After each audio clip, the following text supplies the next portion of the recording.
एक सेठ जी थे जिनके पास बहुत धन दौलत थी। उन्होंने उस धन से निर्धनों की सहायता की, अनाथ आश्रम खोले और धर्मशालाएं बनवाई। वे अपनी दानशीलता के कारण बहुत प्रसिद्ध थे। सेठ जी की एक ही बेटी थी जिसकी शादी उन्होंने बहुत ही धूमधाम से एक बहुत बड़े घराने में की। लेकिन दुर्भाग्य से बेटी का पति शराबी और जुआरी निकला और धीरे धीरे उसने सारा धन नष्ट कर दिया और घर की स्थिति खराब हो गई।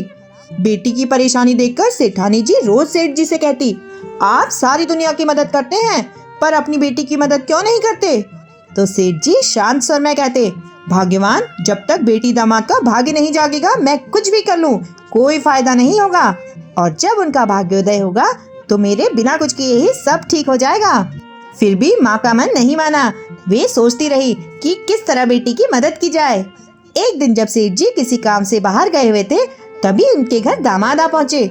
सास ने दामाद का बहुत सत्कार किया और सोचा क्यों न मोतीचूर के लड्डुओं में कुछ सोने के सिक्के रख दिए जाएं, जिससे बेटी की मदद भी हो जाए और दामाद को पता भी न चले। यही सोचकर सास ने लड्डुओं में सोने के सिक्के रख दिए और दामाद को विदा करते समय वही लड्डू दे दिए। घर जाते समय दामाद ने सोचा, इतना वजनदार डब्बा क्यों उठाऊं, क्यों न लड्डू मिठाई वाले की दुकान पर बेच दूं। और वो लड्डू मिठाई वाले को बेच आया और पैसे लेकर घर चला गया। उधर जब सेठ जी लौटे तो वे घर के लिए लड्डू खरीदने उसी मिठाई वाले की दुकान पर पहुँचे। मिठाई वाले ने वही लड्डू फिर से उन्हें बेच दिए। घर पहुंचकर जब सेठानी जी ने डब्बा खोला तो उन्होंने वही लड्डू और अंदर छिपे सोने के सिक्के देखे।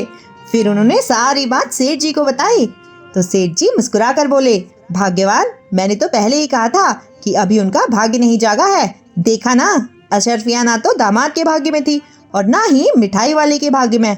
इसीलिए कहते हैं भाग्य से ज्यादा और समय से पहले किसी को कुछ नहीं मिलता।